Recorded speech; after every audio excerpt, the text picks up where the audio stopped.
30 menit pemaparan materi dan juga 15 menit sesi tanya jawab. Jika nantinya teman-teman mempunyai pertanyaan seperti sama dengan sesi sebelumnya, bisa ditanyakan melalui chat box dengan menggunakan format yaitu nama _NRP _pertanyaan, yang nantinya pertanyaan tersebut akan dijawab di akhir sesi pada sesi tanya jawab. Nah, selanjutnya langsung saja kita sambut pemateri pada sesi kali ini, yaitu Mbak Made Ayunandini, atau biasa dipanggil Mbak Andin. Halo Mbak Andin. Halo Afifah. Halo, iya, bagaimana kabarnya Mbak? Baik, Afifah, apa kabar? Iya, alhamdulillah baik, Mbak. Nah, sebelum kita ngobrol-ngobrol lebih jauh lagi dengan Mbak Andin, saya akan memperkenalkan Mbak Andin terlebih dahulu. Nah, Mbak Andin ini merupakan Vice President dari ITS MUN Club periode 2020-2021,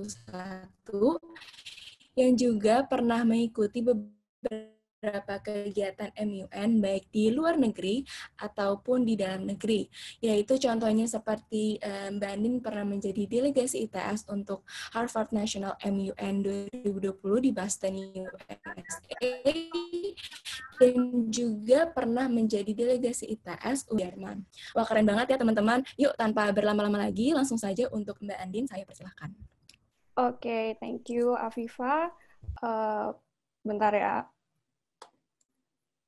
Oke, sorry.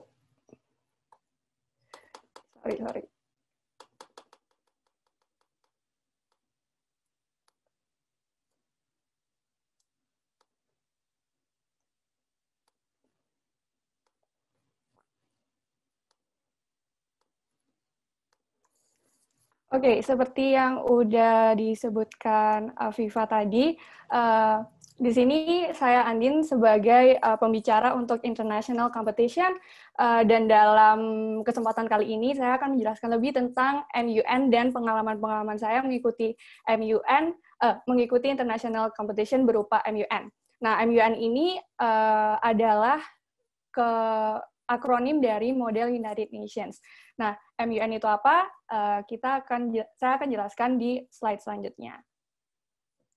Sebelumnya ini adalah experience saya, ada organizational experience dan juga MUN achievement saya. Jadi sekarang saya diamanahi sebagai Vice President dari ITS MUN Club 2020 dan 2021. Sebelumnya saya sebagai Head of International Delegation of ITS MUN Club, saya berperan sebagai ketua divisi yang mengirimkan delegasi-delegasi ITS untuk Model United Nations, terutama yang MUN internasional. Selain itu, saya alumni dari SMA Negeri 3 Malang. Saya dulu presiden dari Bawi Karsu English Club, dan saya sempat aktif sebagai anggota tim English Debate diisi di SMA 3 Malang. Ini adalah beberapa achievement saya, yaitu Harvard National MUN, dan SVCDHN MUN, Göttingen MUN di Jerman, dan juga beberapa awards yang saya terima dari MUN nasional maupun lingkup ITS. So, what is MUN? Di sini kalian bisa baca, MUN is a Model United Nations, atau sebuah simulasi educational di mana para siswanya itu berlatih diplomasi, hubungan internasional, dan PBB itu sendiri. PBB ini Perserikatan Bangsa-Bangsa. Nah, MUN ini melibatkan public speaking, terus debating, dan juga menulis, writing skills, karena kita diminta untuk menulis sebuah draft resolution yang menyerupai draft resolution asli yang dibuat oleh PBB itu sendiri. Nggak hanya itu, kita juga dilatih untuk mempunyai critical thinking, habis itu teamwork, dan juga kepemimpinan, seperti itu. Jadi pada intinya, MUN ini adalah Model United Nations, yaitu model di mana artinya itu simulasi, dan United Nations sebagai PBB sendiri. Jadi di sini di dalam sebuah MUN ada delegates yang di-assign atau dipilih untuk mewakili suatu negara. Ini maksudnya bukan misalkan saya di-assign sebagai negara Jepang, bukan berarti Jepang yang memilih saya untuk untuk mewakili negaranya, bukan, tapi sebuah komite, tergantung siapa komite penyelenggara sebuah MUN itu, mereka akan meng-assign kalian sebagai delegasi suatu negara. Misalkan kalian delegasi negara Ekuador atau kalian negara Jepang, seperti itu. Nah, setelah di-assign, kalian akan diminta untuk membuat sebuah position paper. Position paper itu bertujuan untuk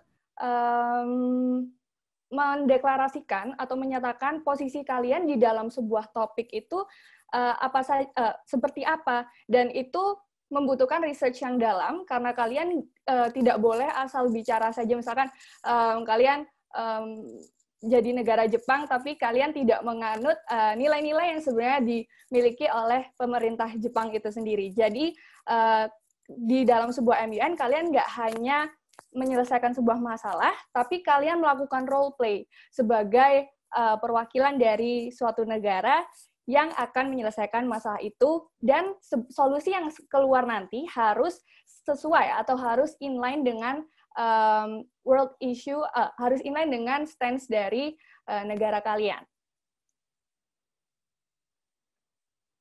Nah, di dalam sebuah MUN itu ada namanya consuls. Yang pertama, di sini ada beberapa contoh yang saya ambil, ada UNHRC, UNICEF, dan WHO. Mungkin teman-teman di sini belum tahu UNHRC itu Humanitarian Rights Council. Jadi itu berbicara tentang kemanusiaan, misalkan kasus Rohingya, for example, atau bisa juga tentang Palestina dan juga Israel, tapi di dalam lingkup kemanusiaannya aja. UNICEF mungkin teman-teman udah tahu bergerak di dalam bidang anak-anak, dan WHO bergerak di dalam bidang kesehatan. Mungkin teman-teman semua sering tuh dengar tentang WHO di dalam masa pandemi seperti ini kan.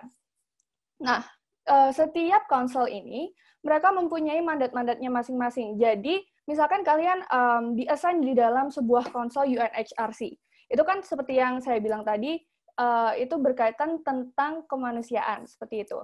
Jadi, saat kalian membuat solusi untuk UNHRC, kalian nggak boleh tuh menyimpang dari mandat kalian.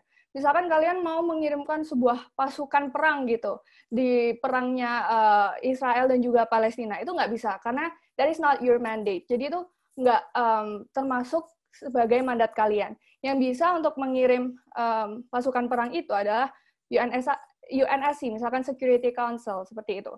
Dan kalau misalkan kalian sebagai UNHRC, yang bisa kalian lakukan adalah mengirimkan volunteer, misalkan untuk membantu membenahi krisis kemanusiaan yang ada di daerah itu. Seperti itu. Jadi pada intinya, setiap consuls itu memiliki mandatnya masing-masing dan tidak boleh, dalam membuat solusi tidak boleh menyimpang dari mandatnya mereka. Jadi aktivitas apa aja sih yang sebaiknya kita laluin selama mengikuti MUN International? Jadi ada 4 hari community sessions. Kalau misalkan yang nasional biasanya hanya 2-3 hari, tapi di internasional itu hanya ada 4 hari community sessions. Community sessions ini apa? Community sessions atau kita bisa sebut COMSES itu konferensinya. Jadi kalian menyatakan pendapatnya itu di community sessions. Dan tiap community sessions biasanya mempunyai 2 jam, sekitar 2 jam, dan setiap harinya ada sekitar 1-3 community sessions.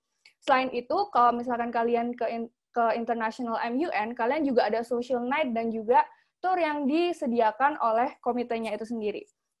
Contohnya waktu saya di Jerman, itu ada barbecue party, terus city tour kayak gitu. Sedangkan waktu di HNMUN, waktu di USA, mereka ngajak para participants-nya untuk mengunjungi Harvard University itu sendiri, dan juga tempat-tempat di sekitarnya. Dan selain itu juga, saat kalian mengikuti International MUN, tergantung dengan kemampuan biaya kalian, termasuk misalnya biaya pribadi dan juga biaya sponsor, kalian juga bisa menambahkan solo plan trip. Dan ini itu termasuk jalan-jalan ke negara sebelahnya atau kota sebelahnya, dan juga bisa visitasi ke konsulat jenderal konjen dari negara Indonesia di negara itu sendiri, dan juga perwakilan tetap Indonesia untuk UNSC, seperti yang saya lakukan, saya dan teman-teman saya lakukan selama di HNMUM. Nah, ini adalah beberapa foto saya. Ini saat saya ada di Munich, dan ini di Göttingen, ini di UNHQ, atau di sini tempat di mana PBB itu sendiri melakukan konferensi biasanya. Dan ini foto saya bersama tim saya di HNMUN. Dan ini saya bersama tim saya di MIT. Oke, mungkin dari slide-slide sebelumnya, teman-teman bisa lihat kalau itu kayak menyenangkan banget, Mbak, ke luar negeri, jalan-jalan, sambil lomba. Tapi sebenarnya untuk mencapai sana tuh perjalanannya nggak bisa dibilang gampang. Nah, di sini saya akan menjelaskan mengenai sebenarnya step-step apa aja sih yang saya lalui sebelum pada akhirnya bisa berangkat ke Jerman dan juga ke Amerika. So, the mechanism and the process. Yang pertama dan yang paling awal adalah seleksi dari ITS MUN Club. Nah, seleksi dari ITS MUN Club ini hanya bisa diikuti oleh anggota dari MUN Club. Dan seleksinya meliputi 3 tahap. Yang pertama adalah administration, yaitu seleksi berkas. Jadi kalian diminta untuk mengisi sebuah form dengan motivasi kalian, terus pengalaman-pengalaman kalian, ya pada intinya hanya seleksi berkas seperti itu. Dan selanjutnya adalah simulation, yaitu simulasi dari MUN. Jadi MUN sendiri adalah simulasi, tapi disimulasikan lagi, karena hanya 1 hari. Biasanya kan seperti yang saya bilang tadi bisa mencapai 3 hari, tapi di dalam simulation untuk tahap seleksi ini hanya memakan waktu dari pagi hingga sore, seperti itu. Dan yang terakhir adalah interview. Interview ini kalian akan ditanyakan tentang ya basically about your commitment, dan dengan orang-orang seperti apa kalian ingin bekerja sama, seperti itu.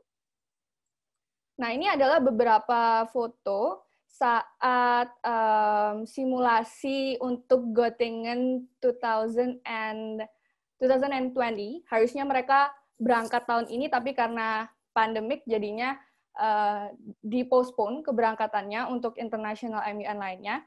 Dan kalau misalkan ditanya, sebenarnya tahap mana, Mbak, yang paling susah? Menurut saya sih simulation, karena mungkin saat saya ikut simulasi untuk Göttingen MUN 2019, itu adalah MUN pertama kali untuk saya. Jadi simulasinya itu adalah MUN pertama saya, dan untungnya saat itu saya lolos seperti itu. Selanjutnya, setelah kalian di-assign atau diterima sebagai delegasi, kalian itu akan dibuat sebuah tim. Jadi mungkin di sini teman-teman ada yang udah pernah dengar tentang MUN, dan mungkin mikirnya, oh berangkatnya sendiri-sendiri. Tapi enggak, kalau misalkan itu ke sebuah international MUN, you will be put in a team. Jadi timnya itu bisa berisi 6-8 orang, tergantung sama kepengurusan ITS MUN pada tahun itu, memutuskannya seperti apa. Dan ya, setelah kalian membuat sebuah tim, kalian harus assign tuh siapa yang jadi head of delegation-nya, terus siapa jadi sekretari, bagi tugas lah intinya. Dan menurut saya yang paling crucial dalam tim itu adalah sekretarisnya, dan juga bendahara, serta orang yang ditugaskan untuk mengurusi tentang accommodation-nya. Dan kebetulan pada saat itu saya yang kebagian untuk mengurus akomodasi selama di Amerika. Nah, di sini adalah sponsorship proposal.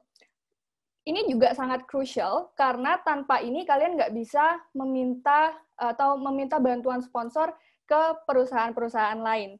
Jadi setelah kalian di-assign mendapatkan bagian apa di tim itu, kalian harus bekerja sama untuk sama-sama membuat sponsorship proposal. Nah, di sini akan saya bagi menjadi autographs atau tanda tangan, dan estimasi biaya, dan juga paket-paket yang harus dicantumkan di proposal sponsorship itu sendiri. Seperti yang teman-teman bisa lihat, di sini adalah activity cash flow. Ini sebenarnya dalam bahasa Indonesia tuh RAB, Rancangan Anggaran Biaya. Ya, kalau nggak salah itu kepanjangannya. Nah, di sini, ini saya yang buat pada saat itu. Jadi saya nyetor ke sekretaris saya, tapi saya yang membuat reng-rengannya lah istilahnya. Reng-rengan dari harga-harga kebutuhan kita selama di Amerika. Nah, di sini kita juga nulisnya nggak boleh asal, karena kita harus beneran survei tentang harga visa, habis itu domestic flight kira-kira jatuhnya berapa, terus international flight. Karena kalau misalkan kalian asal dalam membuat ini, kalau misalkan kurang, tentu kalian akan dapat uangnya kurang gitu. Kalian kekurangan biaya untuk berangkat ke luar negeri. Kalau misalkan terlalu berlebihan, maksudnya sengaja kalian bengkain gitu, sengaja kalian bengkain harganya, biasanya companies atau perusahaan-perusahaan tuh bakal mikir 2 kali gitu. Ini beneran nggak ya RAB-nya segini? Kok kayaknya nggak relevan atau fake kayak gitu. Jadi ini, basically ini activity cash flow-nya. Selanjutnya adalah packages. Yang ini juga lumayan crucial, in my opinion, karena di sini kalian pintar-pintaran untuk mengelompokkan kira-kira mana aja nih harga-harga yang harus kita akomodasikan seperti itu. Bisa kalian lihat di sini, hak-hak atau feedback yang para perusahaan dapatkan itu berbeda-beda tergantung dengan berapa jumlah uang yang mereka berikan ke kita. Seperti yang paling tinggi, ini 100 juta, which is basically almost like half of the activity cash flow-nya. Nah, di sini kita udah berani nih ngasih naming rights. Jadi misalkan company names, official ITS delegation for HNMUN 2020. Misalkan IO. Jadi IO official ITS delegation for HNMUN 2020. Seperti itu. Dan di sini ada juga paket-paket lainnya, intinya disesuaikan dengan berapa jumlah bantuan yang diberikan oleh sponsor kepada kita. Ini basically rangkumannya. Ada yang dapat naming rights, terus Videotron. Videotron tahu kan ya, Videotron tuh yang di dekat bundaran ITS, yang ada TV besar, itu namanya Videotron, terus banner, seperti itu. Nah, ini ada Videotron, banner, tote bag, and social media platforms. Jadi yang sebisa mungkin kita berikan, feedback yang kita berikan kepada perusahaan-perusahaan ini adalah berupa exposure, international exposure. Nah, saya lupa untuk masukin foto tote bag-nya yang asli, tapi pas itu juga di HN, karena tulisannya Diplomatic Engineer, tote bag-nya, teman saya waktu di Harvard National MUN itu sempat tanya, mau dong sama tote bag-nya, kayak gitu. Dan hal-hal semacam itu yang bisa kita jual ke ke perusahaan-perusahaan. Dan selain itu juga Videotron, intinya yang kita jual adalah publikasi mereka, baik itu di lingkup ITS, nasional, atau bahkan internasional. Selanjutnya adalah autographs. Jadi yang dibutuhkan saat kalian telah telah terpilih untuk menjadi delegasi setelah melalui seleksi-seleksi dari ITS MUN adalah mencari tanda tangan dari warek, habis itu pembina, seperti itu. Nah, di sini seperti kalian lihat ada ketua delegasi saya, Mas Jofir, ada juga karena MUN saat ini juga masih di bawah IFLS, jadi ada ketua presiden IFLS-nya itu sendiri. Selain itu ada, seharusnya di sini pembimbing, tapi pada saat itu kita menggunakan tanda tangan dari Bapak Darmaji, dari Direktur Kemahasiswaan, dan selanjutnya ke Wakil Rektor. Nah, kalian jangan takut kalau misalkan kalian udah terpilih menjadi anggota delegasi dari terpilih menjadi anggota delegasi melalui seleksi-seleksi ITS MUN Club. Dari ITS MUN Club itu pasti akan membimbing kalian untuk tahap-tahapnya, apa yang harus dilakukan, gimana caranya mencari tanda tangan dari Warek. Itu semua ada step-stepsnya dan ya, basically kita akan bantuin kalian dalam menyelesaikan proposal itu sendiri. Dan autographs ini penting karena ini kayak sebagai legitimacy atau apa ya, legitimacy itu resmi. Ini untuk menandakan kalau proposal kalian tuh resmi karena of course company juga bakal mikirkan kalau misalkan ini kok minta uang udah banyak banget, nggak ada tanda tangannya, pasti mereka nggak mau hanya dengan cuma-cuma memberikan uang seperti itu. Selanjutnya ada LPJ atau Accountability Report. Ini sebenarnya mirip dengan proposal, tapi nilai aslinya yang setelah kalian habiskan bukan habiskan, yang kalian gunakan di luar negeri atau selama perlombaan itu apa saja. Nah, di sini ada pemasukannya. Ini sekaligus saya menjelaskan tentang sumber-sumber dana mana saja yang kira-kira bisa kalian ajukan saat kalian sudah menjadi official delegation untuk ITS. Yang pertama adalah IKOMA. IKOMA ini Ikatan Orang Tua Mahasiswa. Mungkin kalian juga tahu saat kalian bayar UKT, itu kan kalian juga bayar IKOMA. Nah, kalian bisa meminta bantuan sponsor melalui IKOMA ini. Nah, IKOMA ini tempatnya ada di sebelah kantin pusat. Ada di sebelah kantin pusat. Nah, untuk HNMUN, kalian juga bisa mengajukan financial aid. Financial aid-nya ini, jadi kalian sistemnya harus mengisi formulir begitu, dan mereka dari pihak HN-nya yang menentukan kalian bisa mendapat formulir berapa banyak.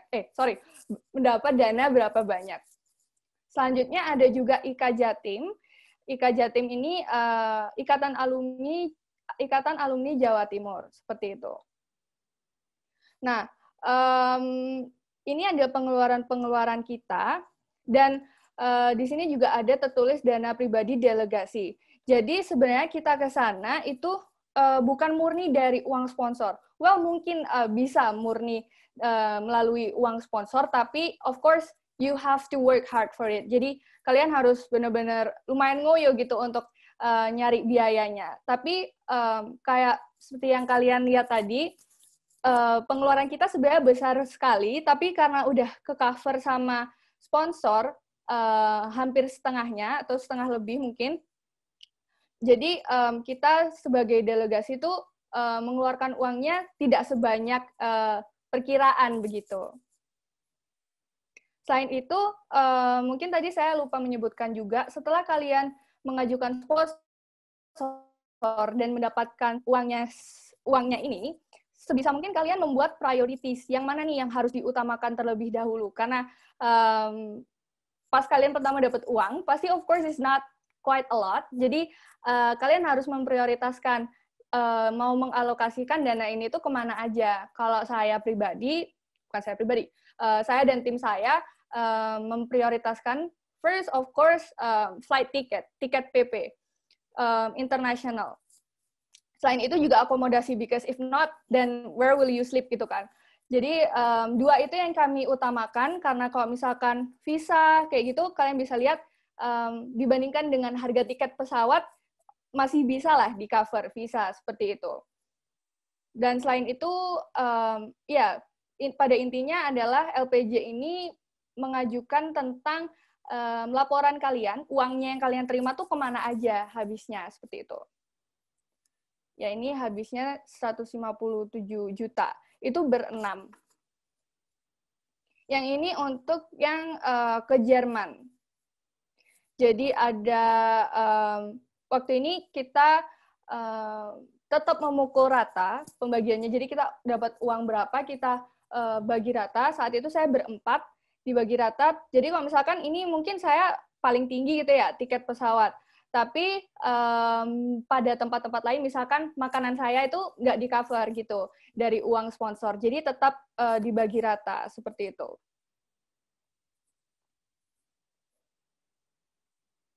Jadi habisnya untuk ke Jerman kemarin 75 juta, dan itu untuk 4 orang. Selain itu, di LPJ juga kalian harus menampilkan dokumentasi dari kegiatan kalian. Jadi ini ada saya dan teman-teman saya di CSW, Commission on the Status of Women, dan ini teman-teman dari Commission on Crime Prevention, CCCJ. Nah, selanjutnya ada visa and accommodation. Mungkin sudah dijelaskan juga oleh pembicara sebelumnya, kita tentu membutuhkan visa untuk keluar negeri. Nah, sebenarnya untuk mencari visa tuh harus gimana sih Mbak? Harus mengerjakan sendiri atau bisa dengan bantuan dari agen? Bisa dua-duanya. You can choose whatever you prefer. Tapi kalau saya pribadi, 2 kali saya keluar negeri untuk lomba, 2 kalinya juga saya urus visanya sendiri. Pertama yang harus kalian lakukan adalah kalian decide dulu. Kalian mau apply visa nih kemana? Apakah ke lewat Jakarta, lewat Konjen, atau lewat Dubes, seperti itu. Kalau Konjen berarti ada di kota-kota yang bukan ibu kota, jadi ada di Surabaya. Untuk Jerman, itu bisa bikin visa di Surabaya, dan di Jakarta juga tentu bisa, sama halnya dengan Harvard, dengan USA. Itu bisa di Jakarta dan juga bisa di Surabaya. Tapi untuk USA kemarin saya ke Jakarta, sedangkan yang Göttingen, untuk yang Jerman saya di Surabaya. Nah, seperti yang tadi saya bilang, kalian mau pakai sendiri atau kalian mau pakai agen. Kalau sendiri emang saya akui emang lebih ribet ya, lebih ribet sedikit, tapi nggak mengeluarkan biaya lebih gitu. Kalau misalkan pakai agen, saya nggak terlalu ingat harganya berapa, kayaknya nambah 250 atau 500 gitu, saya nggak terlalu ingat. Soalnya saya nggak pakai juga. Dan selanjutnya, kalian harus membaca requirements apa aja yang dibutuhkan. Dan kalian juga bisa baca-baca dari blog-blog orang. Di Tumblr saya juga sempat membahas tentang cara membuat visa di visa Amerika. Nah, apa aja yang harus dipersiapkan? Yang pertama, seperti yang saya bilang tadi, kalian harus lihat dulu tuh di requirements di website-nya, apa aja yang diperlukan, karena berbeda-beda untuk setiap negara. Tapi supporting documents-nya yang biasanya kalian butuhkan adalah letter of agreement, letter of acceptance. Ya, pokoknya sebuah invitation dari tempat kalian akan menghadiri MUN itu. Jadi kalau misalnya saya mendapat letter dari HNMUN yang mereka emang provide a letter to make a visa kayak gitu. Sedangkan Göttingen juga sama, kita diberikan letter untuk mendukung kalau kita itu emang beneran ke luar negeri itu bukan buat jadi imigran gelap atau apa, tapi emang buat lomba seperti itu. Selanjutnya adalah rekening koran. Ini sama, ini punya orang tua ya yang pasti, karena mungkin ketertakutan pihak imigrasi di sana adalah kita ke sana nggak punya cukup uang dan malah jadi pekerja gelap gitu di sana. Jadi kita harus memastikan kalau emang we are funded gitu ke sana, kita ada uang ke sana. Selanjutnya itinerary atau rencana perjalanan, terus cover proposal sponsor, maksudnya kita membuktikan kalau kita emang nyari sponsor nih ke sana, dan surat keterangan mahasiswa aktif. Ini bisa kalian dapatkan di bab KM. Accommodation. Selama di Göttingen atau di Jerman, saya menggunakan hotel sebenarnya. Jadi, tapi hotelnya itu bukan hotel yang kayak fancy, kayak JW Marriott gitu. Bukan. Jadi ini hanya hotel-hotel biasa, kayak box hotel yang sharing bathroom gitu. Jadi kamar mandinya sharing seperti itu, karena waktu itu saya nyarinya emang yang murah dan saya nggak mau terlalu nyaman gitu di hotel. Karena kalau misalkan terlalu nyaman, saya jadi nggak keluar-keluar gitu, jadi nggak keluar hotel, malas-malasan aja bawaannya.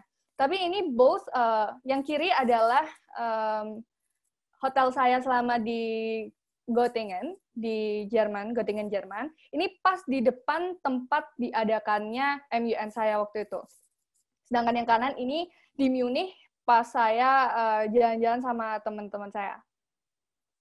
Sedangkan waktu saya di HNMUN, saya juga nginap di hotel karena memang untuk mendapatkan financial aid, saya harus tinggal di hotel itu. Jadi ya itu kayak konsekuensinya, tapi selebihnya saya menggunakan aplikasi Airbnb. Jadi saya booking rumah, waktu itu saya yang kebagian untuk booking akomodasinya. Jadi ini rumah kita di Boston, dua-duanya ini di Boston, sedangkan yang ini apartemen pas di New York. Transportation.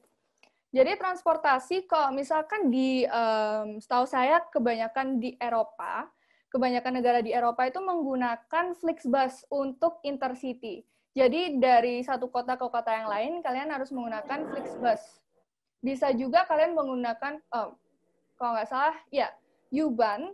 Ya, kalian bisa menggunakan U-Bahn sama Bahn yang satunya, ya S-Bahn. U-Bahn ini yang underground, dan S-Bahn ini yang kayak ya yang nggak underground gitu pada intinya. Nah, yang menarik dari Jerman ini adalah hampir semua orangnya itu sebenarnya nggak punya tiket U-Bahn atau S-Bahn gitu.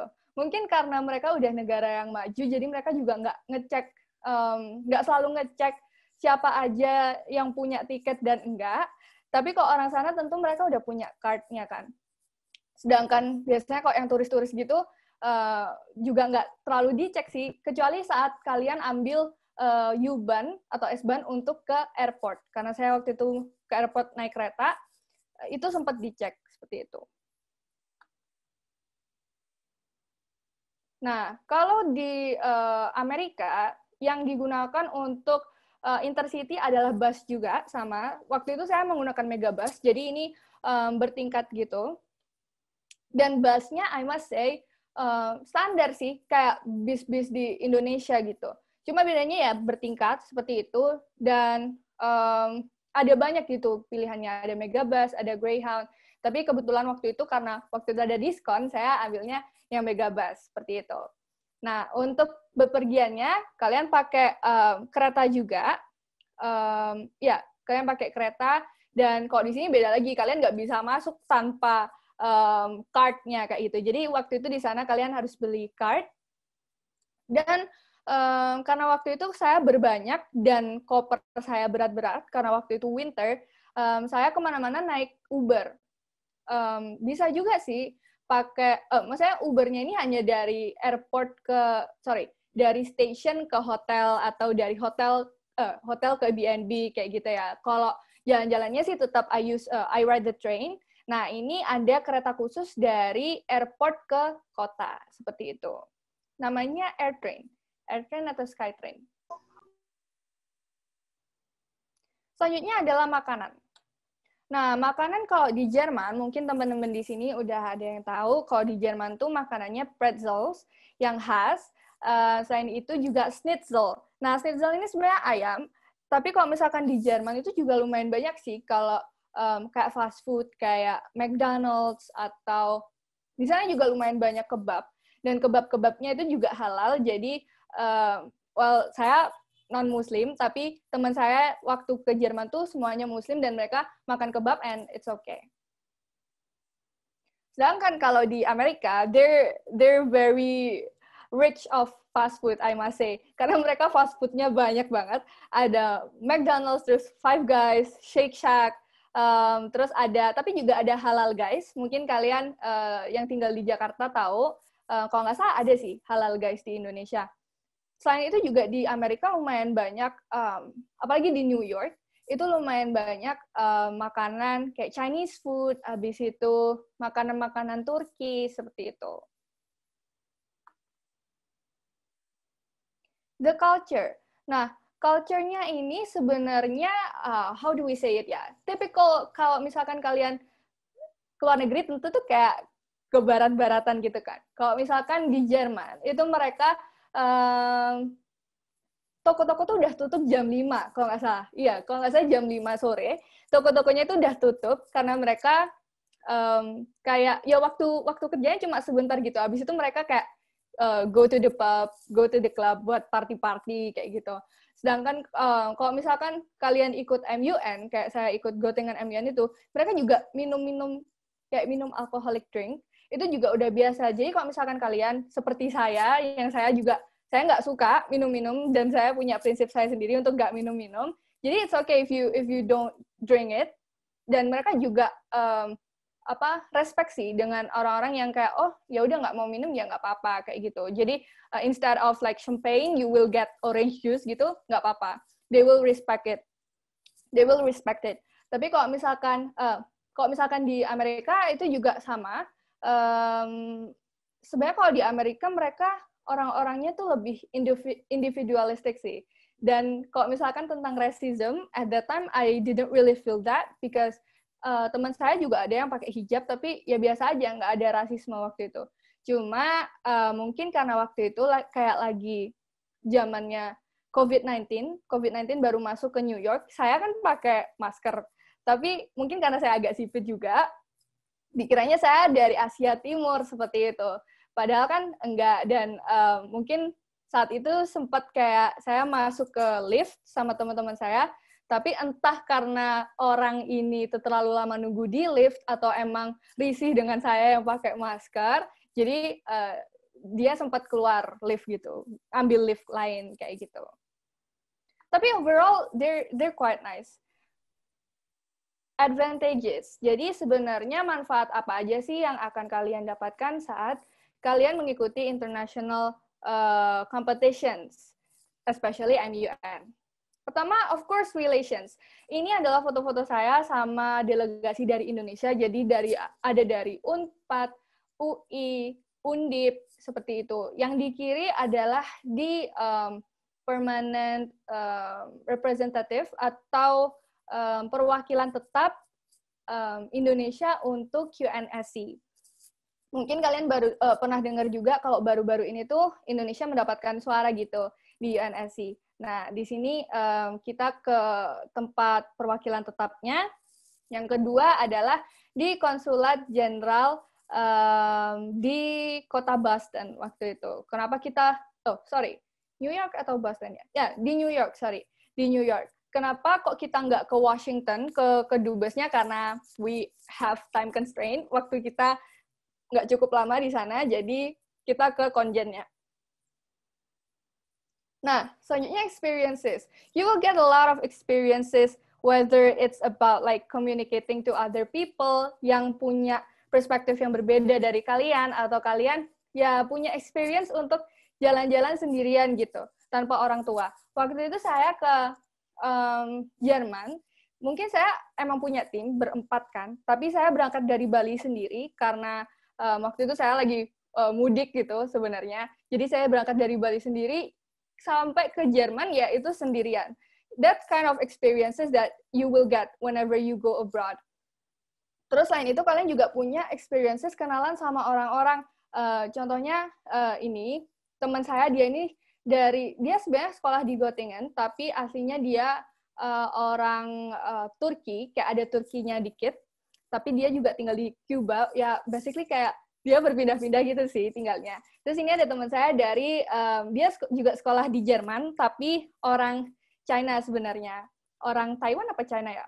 Nah, dia nulisin saya postcard gitu. Dia bilang, makasih karena udah dibantuin selama ikut MUN, kayak gitu. Karena turns out, she doesn't really know how the MUN goes. Mungkin karena itu kayak ekskul dia gitu ya, atau UKM dia di kampus itu, dan dia di kampus itu cuma buat kayak student exchange untuk beberapa bulan juga gitu.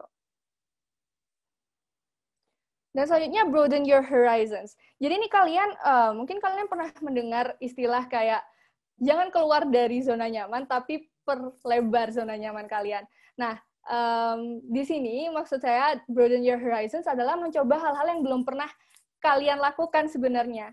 Saya juga sempat takut gitu untuk kenalan dengan orang-orang, kayak orang-orang bule, dan they don't really, they speak English, kalau yang Jerman, they speak English, tapi kadang kayak di dalam MUN tuh mereka masih keceplosan bahasa Jerman gitu. Dan ya, saya berteman gitu dengan orang-orang di sini. Saya juga tukeran Instagram, dan beberapa juga masih berkontak dengan saya seperti itu. Dan kita kayak exchange tentang experience kita tinggal di negara Asia, dan mereka cerita tentang negara Eropa mereka, kayak gitu. Nah, sedangkan ini di HNMUN juga jauh lebih seru. I don't know, kayak orang-orangnya lebih nyantai sih, in my opinion. Jadi ini saya dan juga ini teman saya, ini double delegate, jadi satu negara, 2 orang, dan ini teman-teman kita.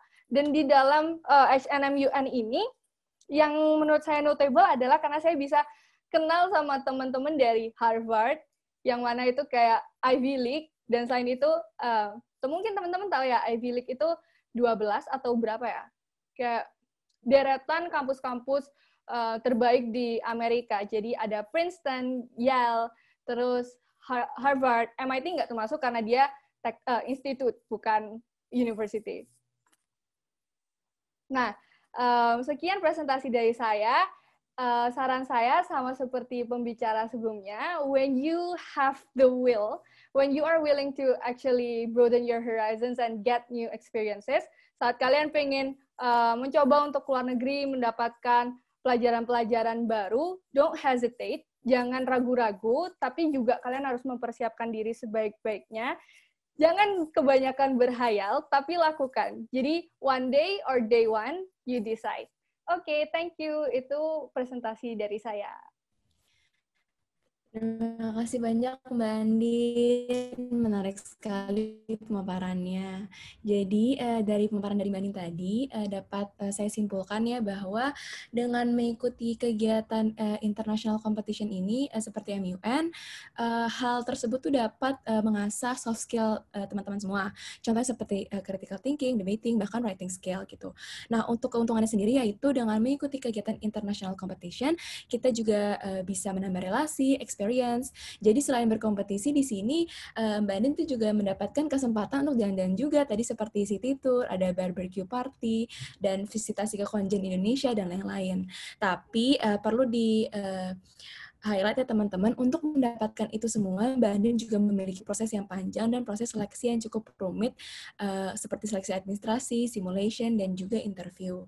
Nah, selanjutnya bisa langsung saja bagi teman-teman yang ingin bertanya, langsung bisa menuliskan pertanyaannya di Zoom chat box dan menggunakan format yaitu nama _NRP_pertanyaan. Atau jika ingin menanyakan langsung bisa saja menggunakan fitur raise hand.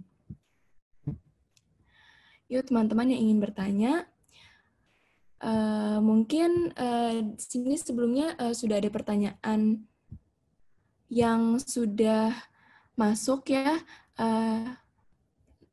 Dengan nama Nadine, mau tanya Kak, boleh minta tips dan trik buat my first MUN karena sudah lihat video-video how to MUN, tapi belum mengerti.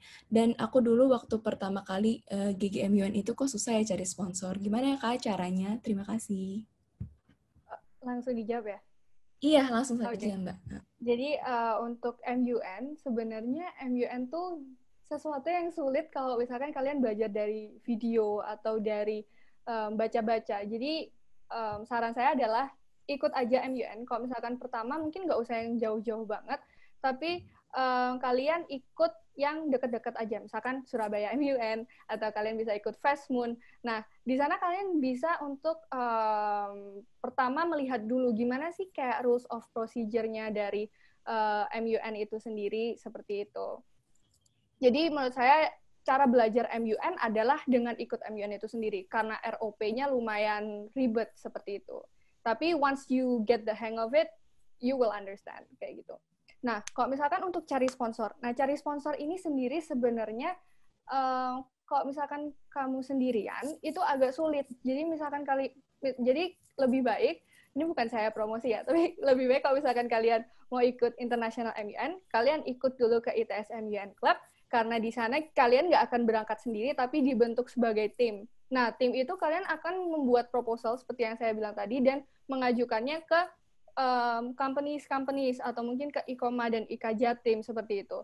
Dan itu emang sulit, harus diakui sulit kalau sendirian. Jadi kalian harus punya teman-teman yang emang bareng-bareng dan punya relasi gitu.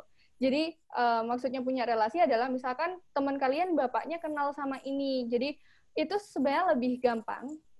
Ini kita nggak akan bohong ya. Jadi emang kalau misalkan kalian kenal dengan seseorang itu akan jauh lebih gampang daripada kalian nggak kenal sama sekali sama orang itu.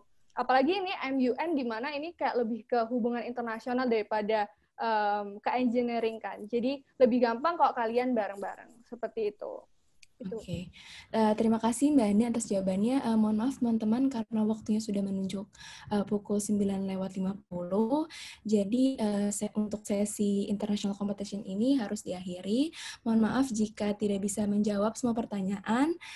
Semoga jawaban tadi Mbak Andin sudah menjawab untuk pertanyaan Nadine ya. Jadi semakin yakin juga para teman-teman untuk mengikuti kegiatan International Competition ini. Nah, karena kita sudah berada di ujung sesi International Competition, maka saya selaku moderator izin mohon untuk undur diri. Mohon maaf jika ada kesalahan. Sekali lagi terima kasih banyak Mbak Andin atas waktunya dan pemaparannya. Saya izin kembalikan kepada MC yaitu Angie. Terima kasih.